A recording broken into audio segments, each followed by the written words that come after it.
Welcome to the No BS Spiritual Book Club's live streaming interview series, where leading new thought teachers, speakers, and authors share the intimate stories behind the 10 best spiritual books that inspired them the most on their spiritual journey. From well-known classics to hidden gems you might never have heard of, the No BS Spiritual Book Club saves you time and money by sharing reliable recommendations from those who've walked the path before you. The No BS Spiritual Book Club, the only no BS guide to the best spiritual books to inspire your own journey of self-discovery. Here's your host, founder of the No BS Spiritual Book Club, Sandie Sedgbeer. Hello and welcome. Joining me today to share the 10 books that shaped her consciousness is writer, teacher, visionary and ceremonial leader Sandra Ingerman, MA, who's been teaching workshops internationally on shamanism and reversing environmental pollution using spiritual methods for more than 35 years.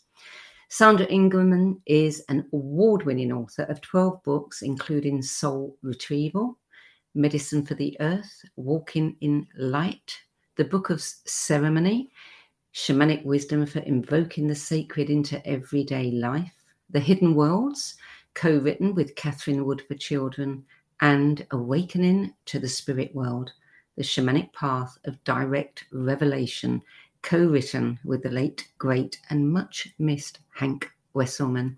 Sandra Ingerman, welcome. Thank you so much. I've been looking forward to doing this with you for quite a while now. Yes, me too. Sandra, you're passionate about helping people reconnect with nature and teaching us how to work together as a global community to manifest positive change. Over the last 35 years, you've helped thousands of people heal from past and present traumas through the classic cross-cultural shamanic healing method you teach called Soul Retrieval. Do you recall when and how this passion for nature, healing and shamanism first ignited in you? Well, I was pretty young. I grew up in Brooklyn, New York, and I played in parks and, we didn't have a lot of nature around us, but I had a tree in front of my house and the moon to talk to at night. And I loved to come home from school when I was a kid and sing to the trees and the birds.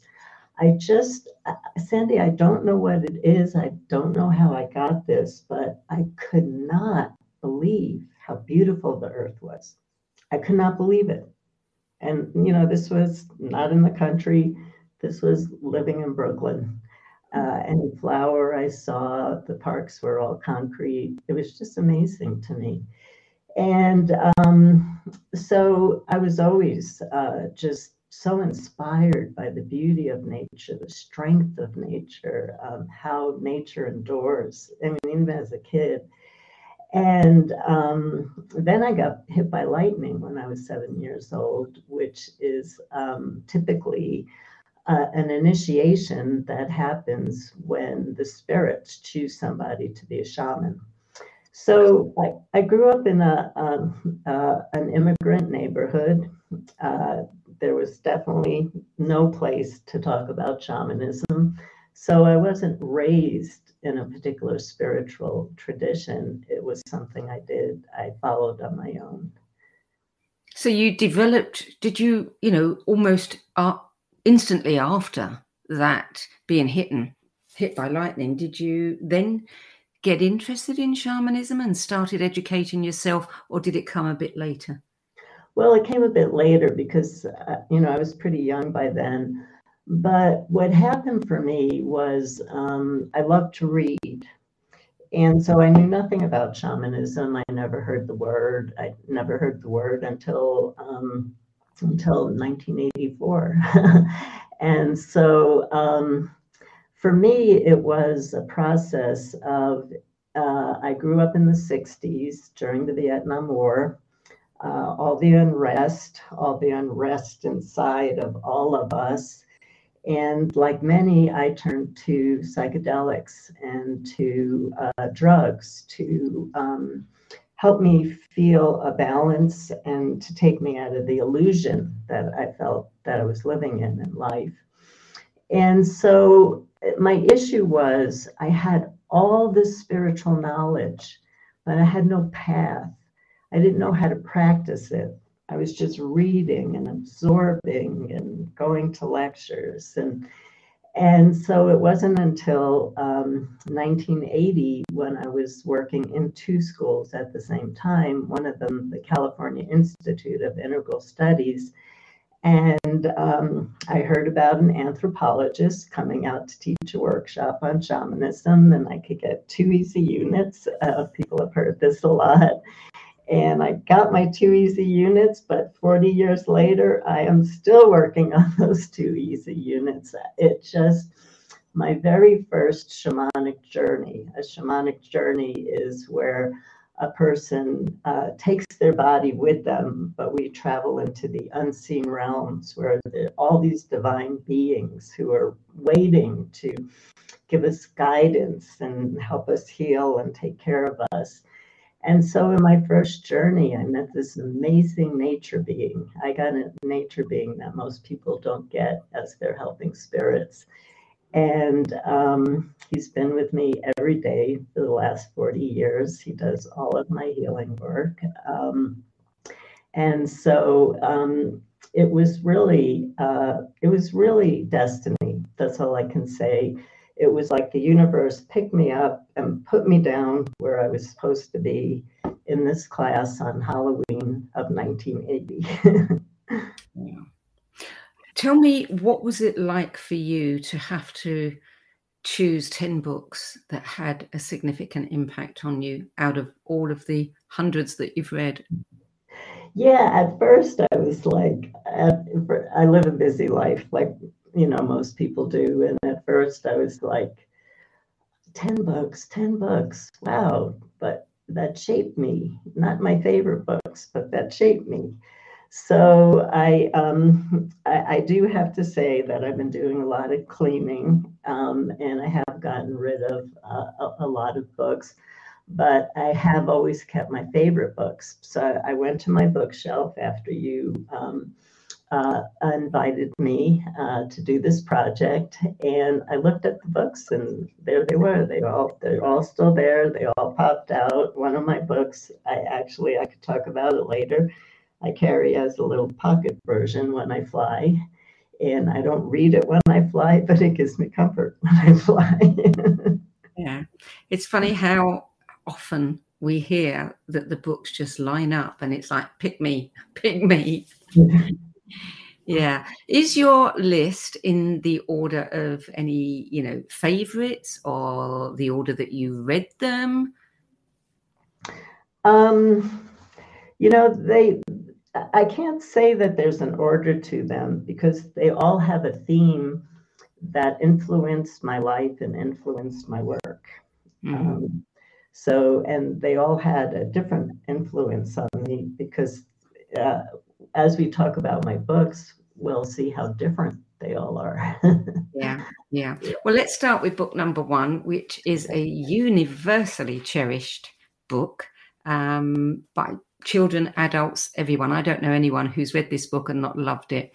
It is The Little Prince by French writer and aviator Antoine de Saint-Exupéry, and that was published in 1943. So tell us about this book.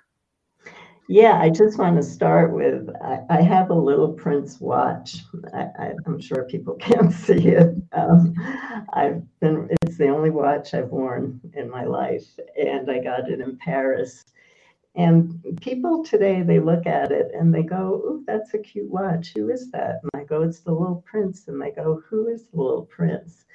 And so many people have not read The Little Prince today. And I feel that's one of the biggest tragedies on the planet.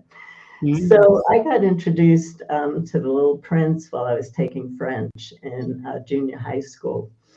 And I loved the book the energy it exuded, the love. You know, again, I grew up in this immigrant neighborhood. Everybody was screaming, everybody was suffering, everybody was crying. And here was this being that came from another world. And he came down here so inquisitive, so curious about life, so curious about everything. I love that because I'm so curious about everything.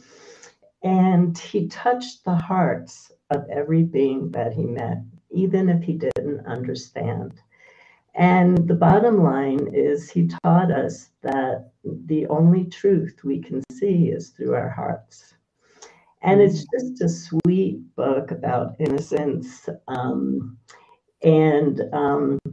I still today read it on airplanes. I do take it with me on airplanes, but I did memorize the book in French and English.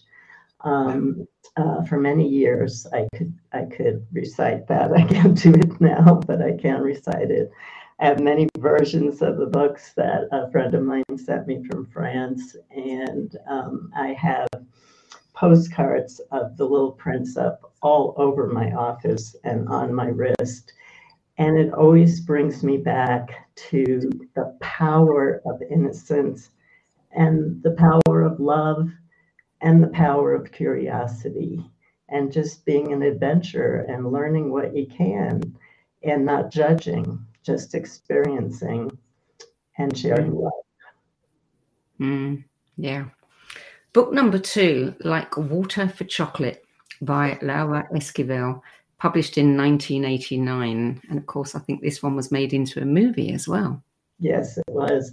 So this is an interesting book for me, and I'll have to talk fast because this is my life. What this book is actually my life. And before I got into shamanism, and when I got into shamanism, there were answering machines, and I had no time to bake and cook anymore. I was known as a really good baker, and everything I made really looked bad. It would be like, I'm not going to eat this. I didn't know how to make everything look pretty, like you see in a cake shop. But people couldn't get enough of my baking. I baked every day. I worked at San Francisco State.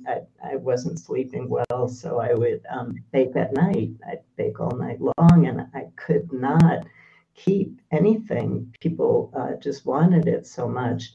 And what I realized early on, I was aware of what was happening, was what all I was thinking about love was when I baked. That's all I thought about. I didn't let myself have another thought. So then when I read Like Water for Chocolate, it was really interesting because she's cooking at a wedding. And if somebody cries and she sees it, she cries and it gets into the food and everybody's eating the tears of the person in grief. And so we could go on where she would see somebody having a feeling and that would end up being folded into her food and into her baked goods. And so in my life now, because I'm teaching so much about how shamanism is a way of life, it's not something that you do for a little bit, it's a way of life. And so I'm trying to teach people about the words we use, about the thoughts that are looping all the time, and how we daydream. And we have to understand that all of this is going into our food. Whatever we're thinking about is going into our food. When we bought it, how it was grown. And so I like to teach people to really focus on bringing love into their food. And the reason I loved Like Water for Chocolate was it's such an important book of teaching us about how our emotions get into our food, our drink, our collective, our field of energy, and that's what we're taking in. And it also teaches us about the joy. There were times when she started laughing while she was baking something. And while everybody was eating it, they would laugh with the man who was crying. While everybody was eating the soup, everybody was crying. So whatever emotion went into her food, the entire, everybody who was present at that wedding swallowed that same emotion. And so we have to think about how we swallow our words, how we swallow our feelings. What is the energy that we're putting into our food? What is the energy that we're putting out into the collective with our thoughts? And how do we transform those? And so that's a very, very core piece of my work. And so this book was a perfect example of how everybody at the wedding was affected by the emotions of every person there. And it's really about oneness. Yes, yes, indeed. I was looking up the book earlier, and I read that Laura Esquivel was a teacher. And in an interview, she once said, as a teacher, I realized that what one learns in school doesn't serve for very much at all. The only thing one can really learn is self-understanding. And this is something that cannot be taught. Beautiful. Beautiful. Really beautiful. Yeah. So book number 3 is The Man Who Planted Trees by French writer Jean Giono, published in 1953. Oh, that's the year I was born. I didn't even realize that. So this book, when it came into my life, I teach, as Sandie said, I teach workshops and write books on how to reverse personal and environmental pollution. And for me, I've always been a tree lover. I mean, I'm a Capricorn, I'm really earthy. I just love trees and spend a lot of time looking at pictures of trees. I know a lot of you do. I know the spiritual community is in love with trees as much as I am. And I've always had this thing because I used to be a firefighter for the Oregon Forest Service. And I always watched, after a fire burned, the hills and what happened after, because, we would have the opportunity after the fire was over to do some cleanup work and see what happened to the land. And I always imagined, what would it be like to be one of those tree planters for the Forest Service? What would it be like for my whole life to be walking around mountains planting trees? And so when this book came to me, The Man Who Planted Trees, it was so inspiring to me, because this is what we all should be doing right now. We should be going out there and planting trees. I have a friend who just lost 175 acres of land to a fire. And that's the plan, is all the planting of trees that's going to happen now. And this is what the earth needs. And trees are our family. And I know every person who is listening knows this, and I don't have to explain it to anyone. So it's an inspirational book about a man who, on his own, decided to go out and make this world beautiful by planting as many trees as he could. So I really loved it. And that's the book I take when I fly. I have a pocket version of it. I don't know why it brings me psychological comfort. It's always with me when I take a trip. Interesting. You're in the air, and that's your connection to the ground, to the earth. Yeah. Yeah. And apparently it was Giono's hope to set in motion a worldwide reforestation program. Yeah, yeah. What a beautiful way to inspire people and to tell this story, and hope that then they would, take up the challenge. Yeah. There's an animated version of it, as a film, and you can still get it It's really wonderful to watch. Mm. Book number 4, this certainly did something to my brain when I read it. The Brain That Changes Itself, Stories of Personal Triumph from the Frontiers of Brain Science by psychiatrist and psychoanalyst Norman Doidge. And that was published in 2007. Yes. So this book was, it wasn't so instrumental for me, but it shaped how I work. And so there's always been a belief that that you can't change the brain. That was an old belief. And there were a whole group of scientists before Norman Doidge that believed that the brain can change and that and try to create neuroplasticity. And what happened was scientists just kind of laughed them out. They really did. I read a lot of research on this. This teaching that the brain can change and about neuroplasticity is the most popular topic on the planet right now. Mm-hmm. But it was really stopped by the scientific community. And so for me, in doing soul retrievals for people, I'm bringing back really, really lost traumatic parts. Some of the traumas are really awful. Back in the old days before the computer, I got over 100 letters a day, some of them 20 pages, about the struggles that people went through in their life. People have really gone through really, really, really hard times.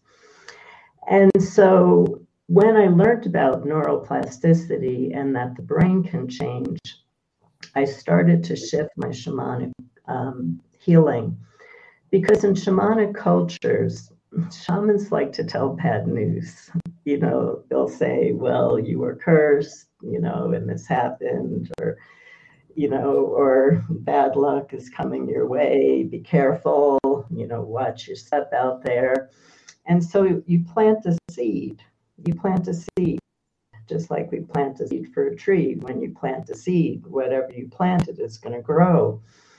And so in a modern day, psychologically sophisticated culture, I felt that I had to change how I talked to clients after a soul retrieval. And a lot of my students, you know, went to South America, went to Siberia, studied with different shamans, and they come back and they share like traditional cultures do and PTSD, and they have to go to psychotherapy for 5 years. We have to understand that the practice of shamanism is over 100,000 years, and so it keeps evolving for the changing times. Even some of the shamans down in South America are changing their chants that they've been chanting forever because of changing times. And so I found with shamanic healing, to really work with neuroplasticity, as Norman Doidge talked about it in his book, I had to start talking about what was the positive that got brought back. What was the strength? What was the joy that's going to make you wake up tomorrow feeling like, yes, I'm happy to be here, instead of saying, oh, I went for a shamanic session and I got more bad news.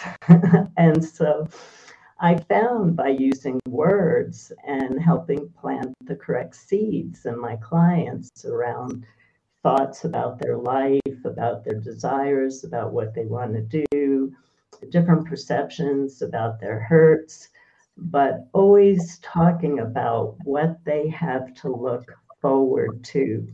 Yeah. It changes their lives. And so I learned that the brain does change if you change your behavior of how you work with people. Yeah, yeah. And I think they've done quite a lot of tests now working with different people. I know Daniel Goleman wrote a book about how the brain changes with meditation. Mm-hmm. So the evidence is there. Yes. Yeah. Mm.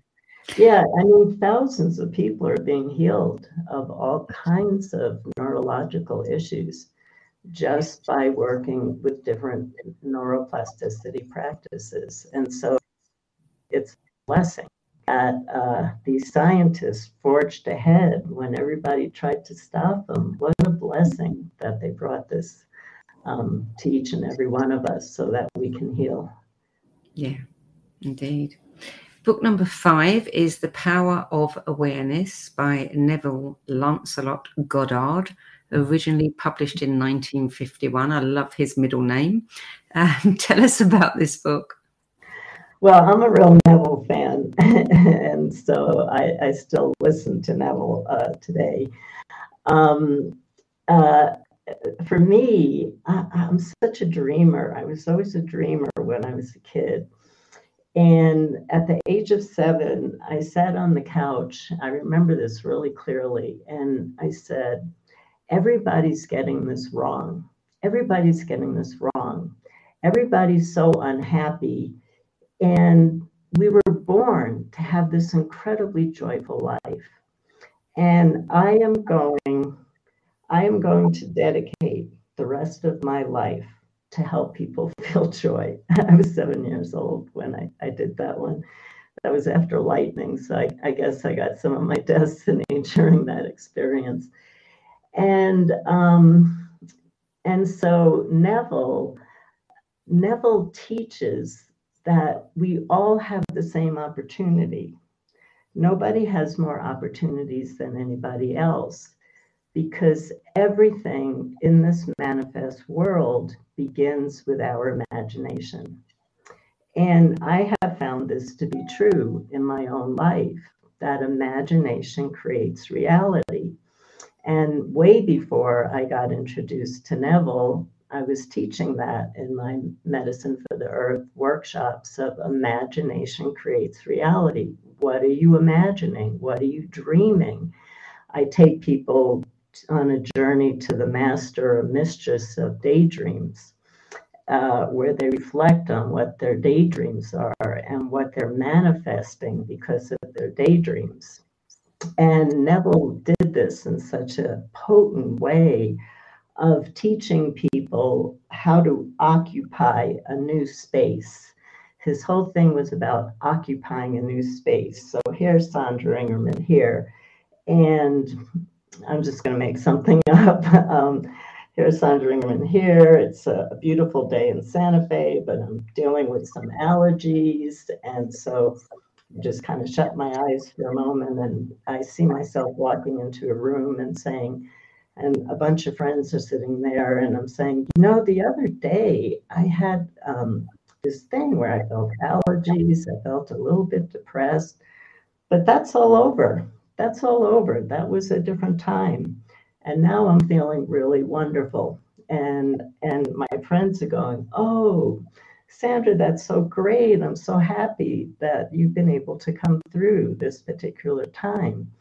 And so this is kind of what Neville's work is. He wrote a lot of books, but basically that's the bottom line, is that what you're thinking about is creating your future reality. What you're thinking about right now is marching ahead and building that reality that you're thinking about right now. So he talks about, he teaches that if you want to change your reality, the only way to change it is with your imagination, because everything here is only imagination. If you don't like it, use your imagination to change it. But you have to fully occupy the space. You have to see yourself in a new life. You have to hear the words of new people in your life. You have to feel the feelings of being in this life, taste the taste that you would taste, the smells that you would smell. You really have to get involved. So it's like shamanic work, where shamans truly journey into unseen realms and build a new reality that they can bring down into the seen realms. We build an an invisible world of substance before anything manifests on the earth.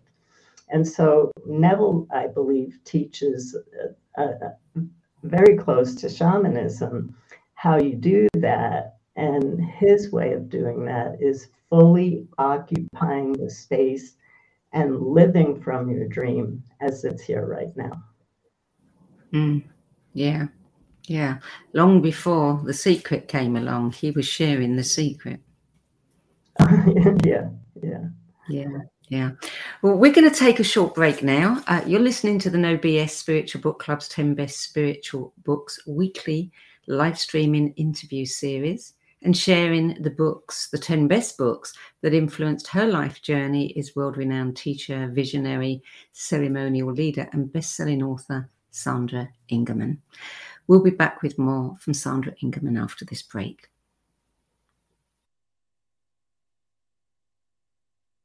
OMTimes TV. Maya Angelou once said that there is no greater agony than bearing an untold story inside you. I'm Sandie Sedgbeer, and when I'm not hosting OMTimes Media's flagship radio show What Is Going On and the No BS Spiritual Book Club, I help people share their untold stories. Books are my life, my joy and my passion, and there is no greater reward than helping aspiring writers get their books out of their heads and into the hands of those who are waiting to read them. If you feel that you have a book in you but don't know where to begin, visit Sedgbeer.com. Click on the Work With Me tab and find out how my experience helping others tell their stories might be just what you've been looking for. That's Sedgbeer.com, SEDGBEER.com.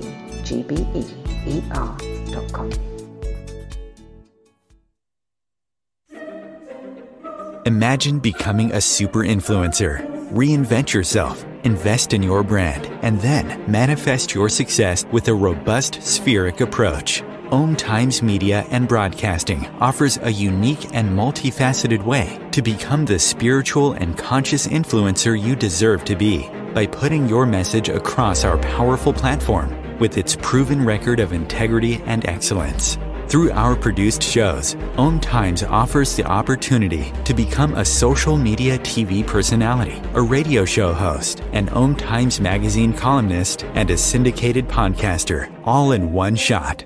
By live streaming your show on OMTimes TV and broadcasting it across the extensive OMTimes radio and TV networks, you become more than a host. You become an ambassador and a force for positive change. OMTimes. Open yourself to the possibilities.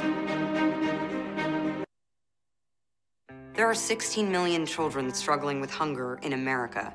That's 1 in 5 daughters, sons, neighbors, and classmates who don't know where their next meal is coming from. Yet billions of pounds of good food go to waste every year. It's time we do something about it. Feeding America is a nationwide network of food banks that helps provide meals to millions of kids and families in need. Visit feedingamerica.org to help them feed even more. Together, we can solve hunger. Together, we're feeding America.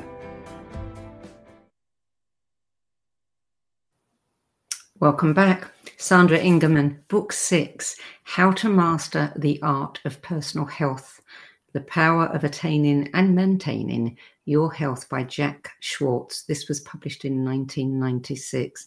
And what a story here.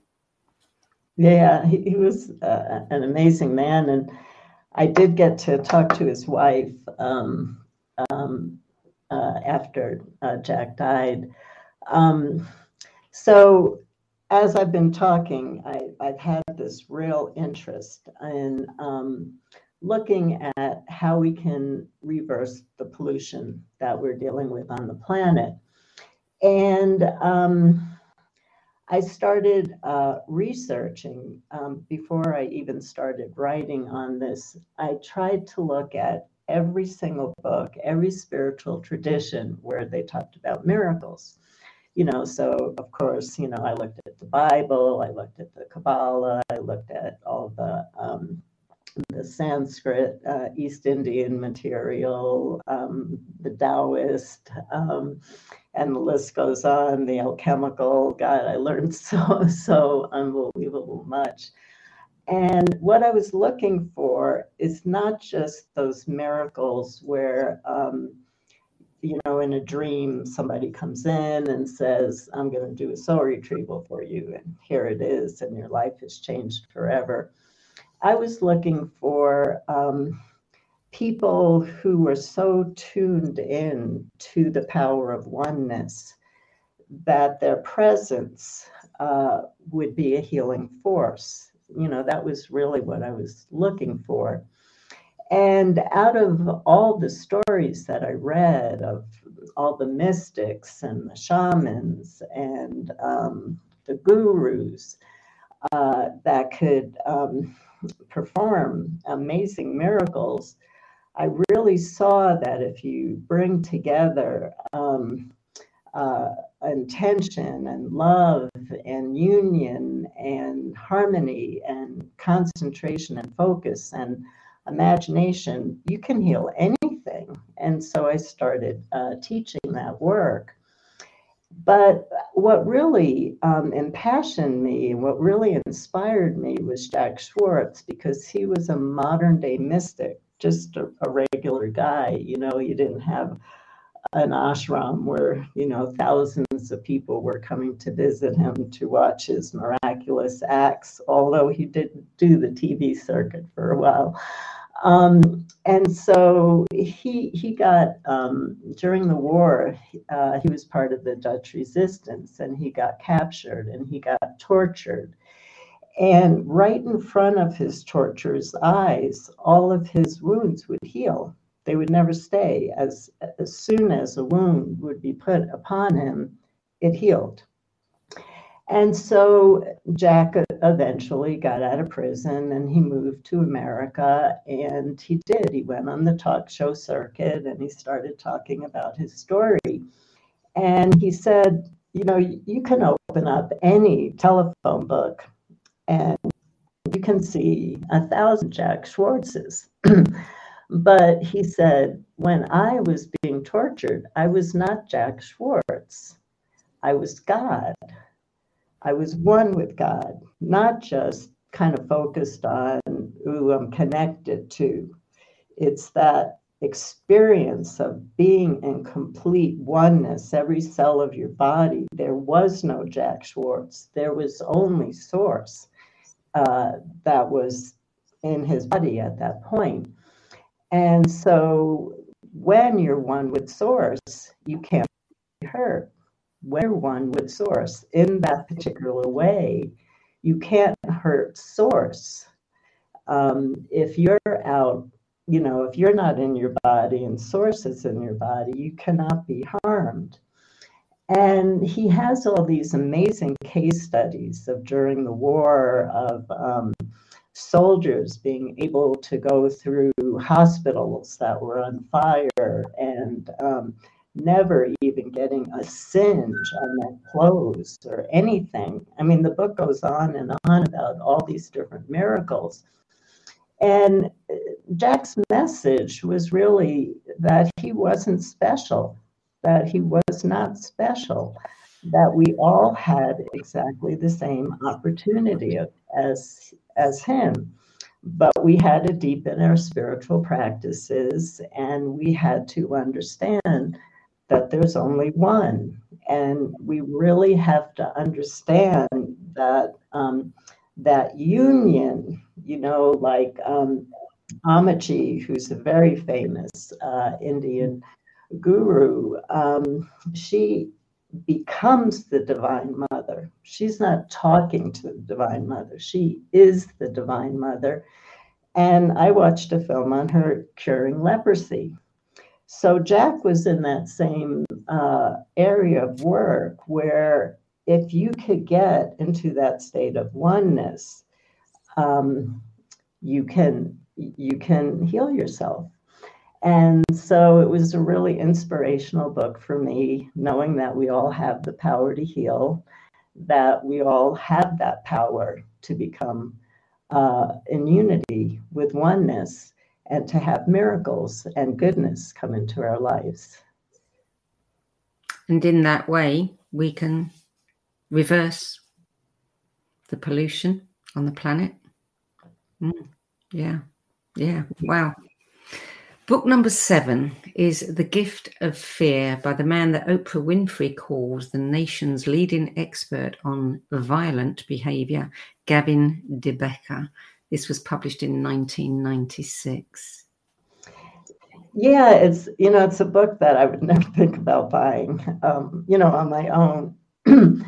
And I didn't know about Oprah Winfrey's, what she said about the book and about Gavin DeBecker, but I'm a licensed therapist, and so I was taking CEUs, and they were offering Gavin's book on The Gift of Fear. And I said, well, this looks interesting. I think I'll get it. And I started reading it, and I could not put this book down. I cannot tell. I've never met a better master storyteller. I mean, he tells stories like nobody else can.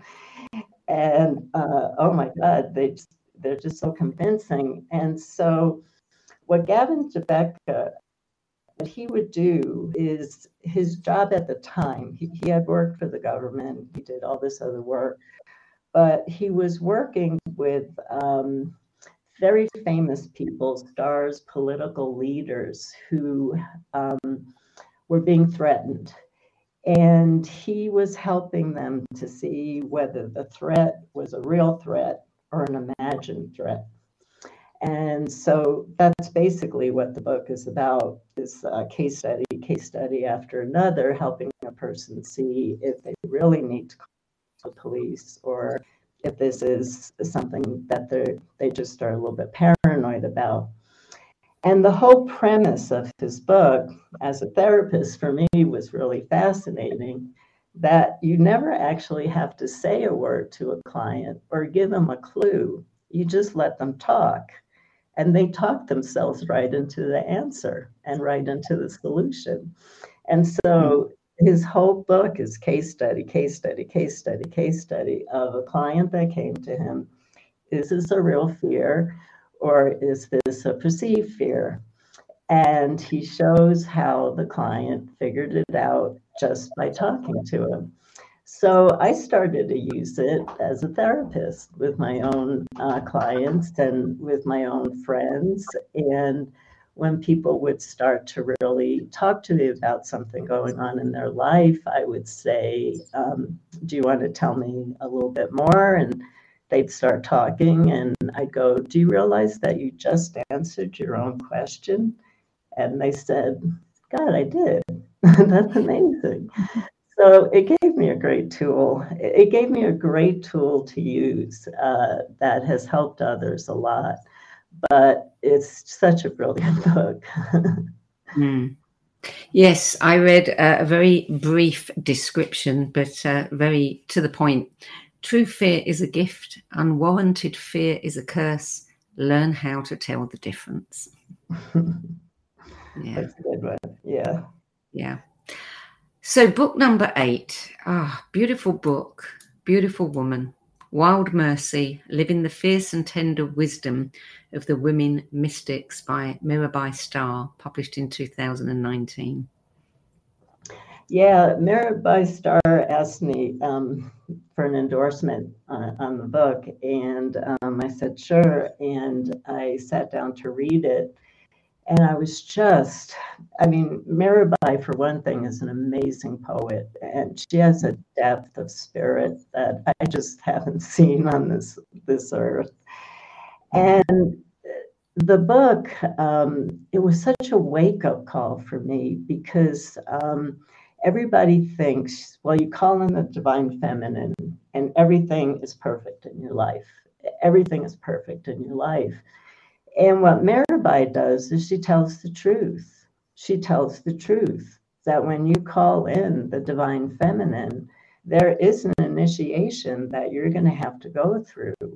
And that initiation might require an experience of really deep loss in your life, and a lot of really hard experiences that are working to polish your soul. I use that word a lot right now.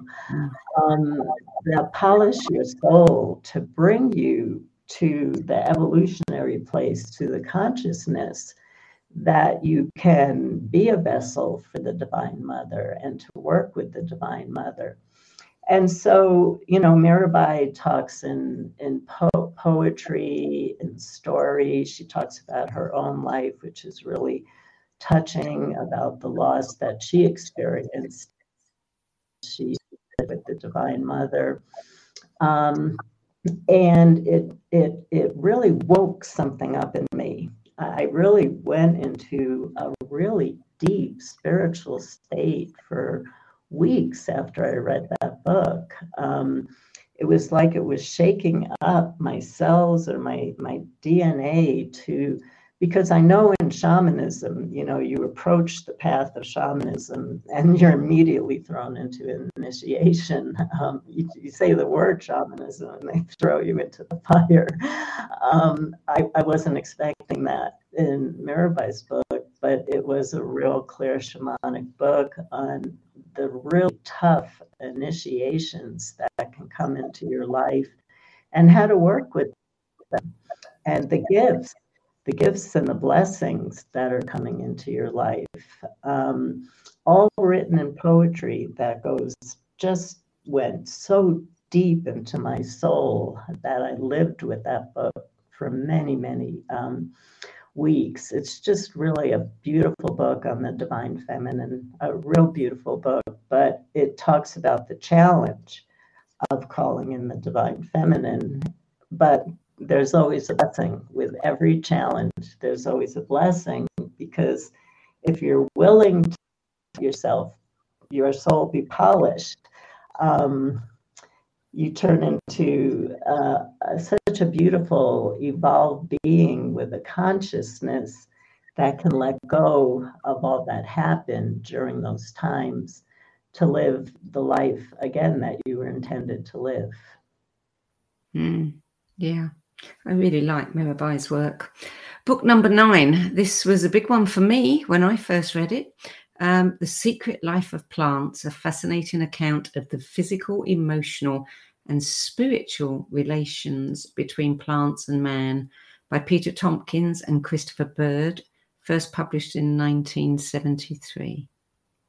Yeah, so I talked about how a big part of my life before I got into shamanism was just exploring books, exploring traditions, exploring different ways of thinking. I knew that what my life was like in Brooklyn and what I was experiencing there was not the truth.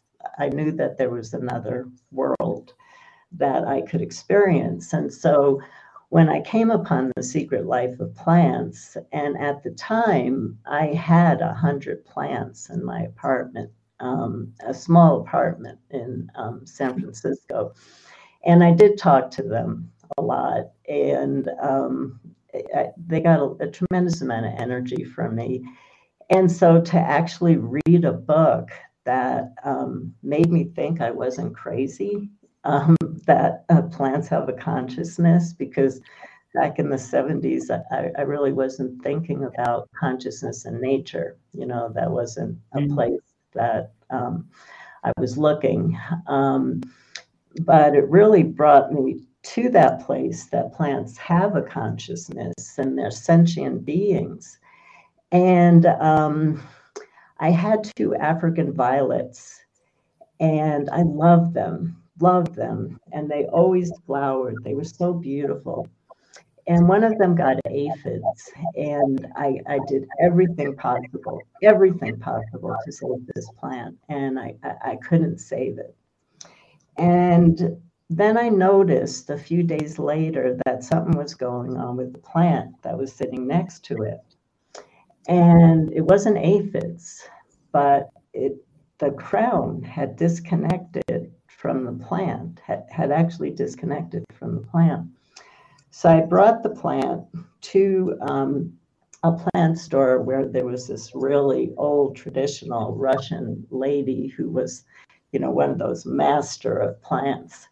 And she said to me, this African violet committed suicide because it lost its mate. and how an African violet commits suicide, it cuts its crown off from its stem. She said it's a classic example of an African violet committing suicide. And, you know, this was all during the time when I was reading The Secret Life of Plants. And you know, everything that's being posted now. I mean, a friend of mine actually sent me an audio clips of plants crying when they're not getting enough water, and plants making a different noise when they're happy with the water that they're getting. And so this opened up a whole new world for me. The Secret Life of Plants opened up a whole new world for me, and I'm very grateful for that. Yeah, it certainly did open my eyes too. Yeah. So the final book in your list has been a classic since 1928, and it is The Secret Teachings of All Ages by Manly Hall. So when I was writing Medicine for the Earth, I was so immersed in Manly Hall. I felt like I was one with Manly Hall. And I think that I've always had a fascination with alchemy. And it wasn't about I wanted to turn lead into gold. That wasn't it. But there was something that I would hear those words, and there was something my DNA would say, you were an alchemist, or you are an alchemist. I'm not really sure. And so Manly Hall's book is that transformation, that change in consciousness. And I'm actually listening to a lot of his lectures right now. That real change in consciousness that happens when we're really willing to do that transformation, that transfiguration work.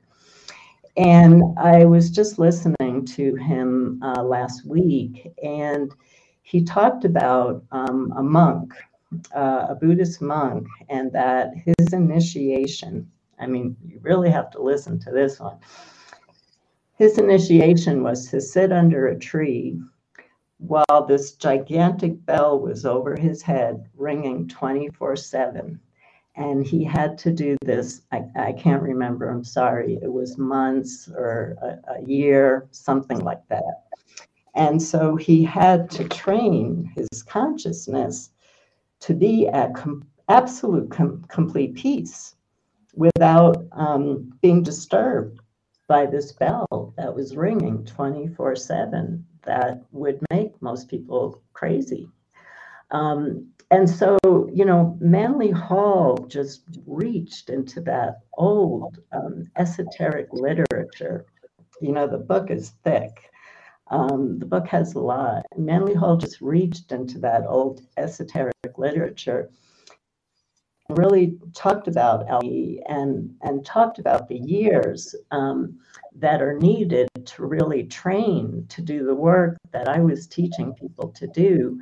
And I really had to think about that. You know, I really had to think about that. And I felt that we didn't have the time to give people 17 years to do initiations. You know, we're at a place in the planet where we don't want to rush people evolving and changing their consciousness, but we also want to get people waking up because we're in a critical state. And so Manly Hall really goes through the processes of transfiguration, of being able to turn heavy leaded consciousness into gold light, and, you know, all the different parts of that, and transformation, and all the old healers, Paracelsus, and all the old alchemists who they were just tapped into another dimension of life. And I'm tapped into that other dimension, and that's where I want to be for the rest of my life. I want to keep exploring those places that Paracelsus got to, that Manly Hall wrote about. I really want to explore some of those places. And there's just really deep wisdom teachers, really old Hermetic, alchemical, deep wisdom teachers. So much wisdom that can plant seeds in us that all of a sudden ignite our exploration and lead us on a path to shifting into a new consciousness. And that's all I'm interested in right now. That I am still teaching, I am still working, but my whole life is my inner world and what's happening in my inner world and what's happening to my consciousness. That's my whole life. And every single book that I talked about has helped me to shift my consciousness in some way so that I was not the same person after I read all of those books. That's the thing that people don't realize, you know, or they don't acknowledge, is that every time we read a book that has an impact on us, it changes us. Yeah. So that's your 10 best list. If you could have dinner with any one of those authors, and if you could ask them one question, your chosen author, who would it be and what would that question be? I have so many questions for Neville. I actually do see myself sitting down and talking to Neville. I have a lot of questions for Neville. And the question, actually, there is a really good question that I would like to share, because he keeps talking about how you can change your state and how you can shift your state. But I've read every word Neville has ever written. He never talks about the power of grief. And I've experienced some really deep grief states while I've been really delving into his work right now, deeper than I ever have.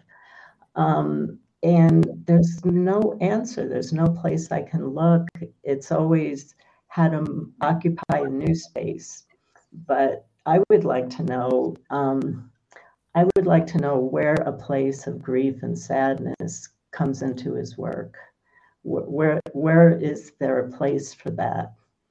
And besides just imagining that it's not happening, is there another way that he knows that we can sit with that in a healthy way?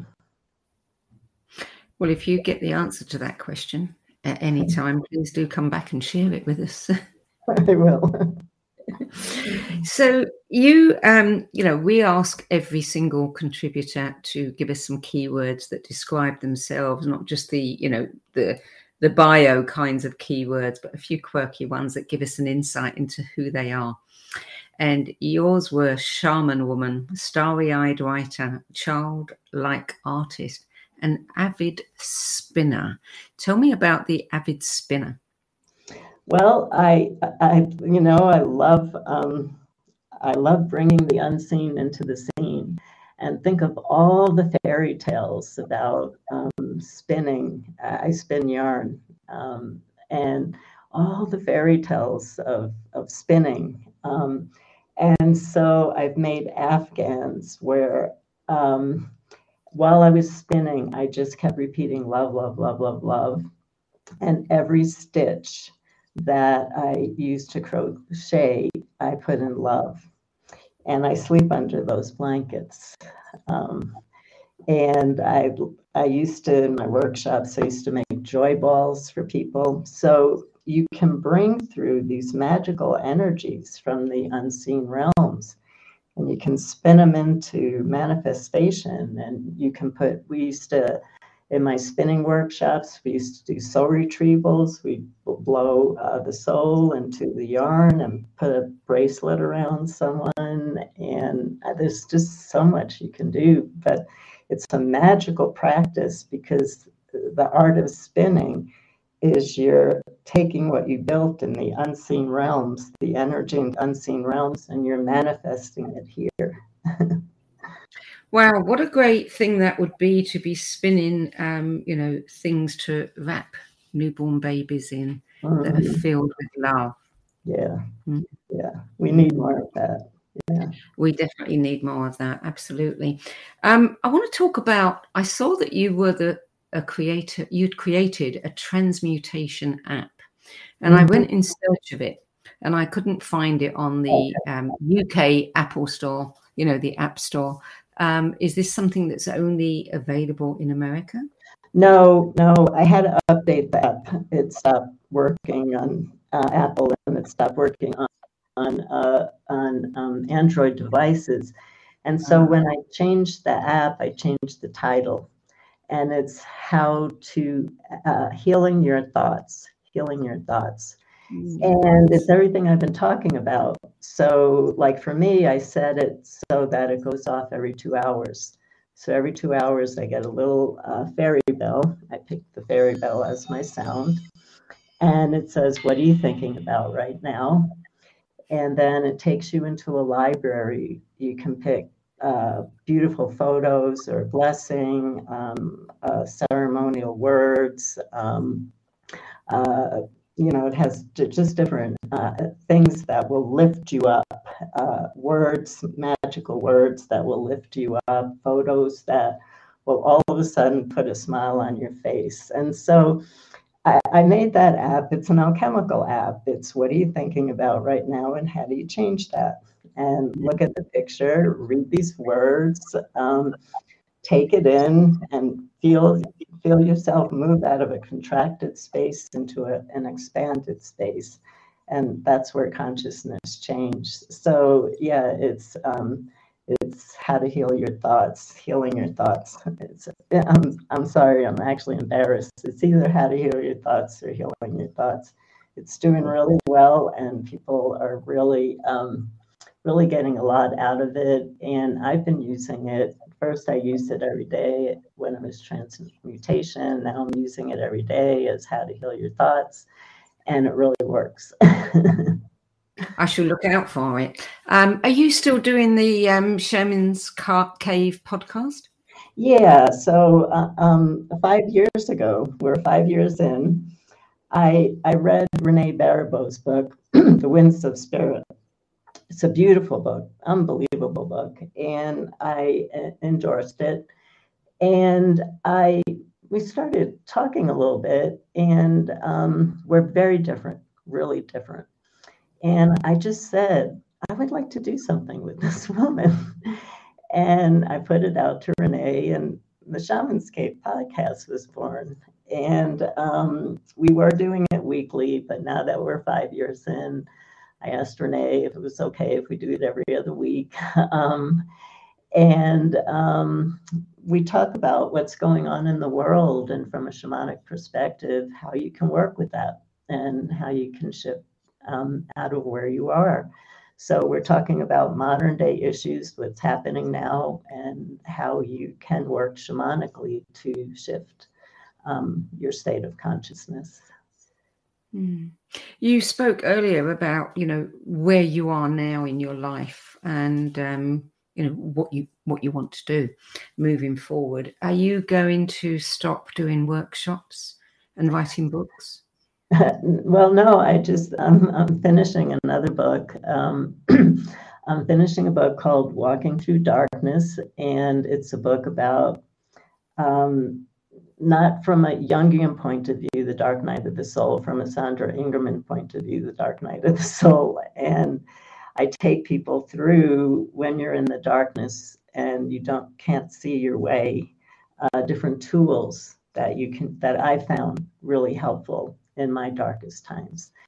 And so that's coming out late fall, early winter. So we're still working on the proofs of that. And I will be doing an audio program through Sounds True. We just put that together. We'll have a little bit of the Book of Ceremony, a little bit of what I talked about here, and a lot about the Walking Through Darkness. And then I'm actually working on an app with Quincy Davis, who's a hip hop artist, and we want to create an app to help troubled children, and to help children move into a different space, just like I was able to do with How to Heal Your Thoughts, but how do we make it relevant to teenagers, And so I'm teaching a workshop right now that I'm doing, and I will be teaching for the SHIP Network next year. And I'm back into in-person workshops again next year, and I will be teaching soul retrieval, extraction, and death and dying, and medicine for the earth. I'll do a long program on that. So I have a feeling that the universe is trying to move me in a different way. And so I've learned through a very long initiation of 8 years to just not get stubborn, be flexible, stay in the flow, and let the flow take me, let my soul that's in the flow take me to where I'm truly destined to go. So I have a plan, but I have a feeling that plan is going to change. Well, I want to share with our viewers something that you gave to me, and you probably, I don't know if you know that you gave me this, but you and I did an interview a couple of years ago. I think it was about your ceremonies book, and you told me about something that has stayed with me and I continually use, and that is that, you know, on a new moon, full moon, whenever one wants to kind of set one's intention about something, you told me about this paper that you can get from Science Bob, the Science Bob website, which does all kinds of science experiments for kids. And you write your intention on it, and then you put it in water, and you watch the words float off the page. And that is your way of kind of, you know, putting your intention into the universe. And I love it, and I use it all the time. So thank you for that. Yeah. And if anyone else is interested in it, they can go to Science Bob and find the paper. Yeah, it's called dissolving paper. And you want to put it in a little warm water, not just cold water. And it dissolves completely. It's completely safe for the earth. You can't hurt the earth with it. And you know, you put your wish in, or you put something you want to let go of in, and you bring it out to the earth, and you feed the earth and say, thank you for taking this from me, or thank you for bringing this dream to me. And I turn all this energy into light that nurtures you as I give this water to you. So, so I just kind of turn it into a little bit of a ceremony. Everything for me is a ceremony. So yeah. So before we close, what would you say is the most important thing you have learned on your life journey? The single most important thing?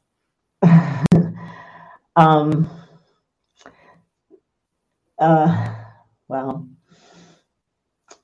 to stop being stubborn and to be present. Yeah. That's good advice for all of us. Yeah. Sandra Ingerman, thank you so much for adding your 10 best list to the No BS Spiritual Book Club's library of recommendations. Thank you, Sandie. It was a real joy, and I know my group is going to love listening to this, and it's been a real joy. And I wish everybody who's been listening many, many blessings, and may you find the books that help you find a way on the path and the flow to the goodness of life. Thank you. To that.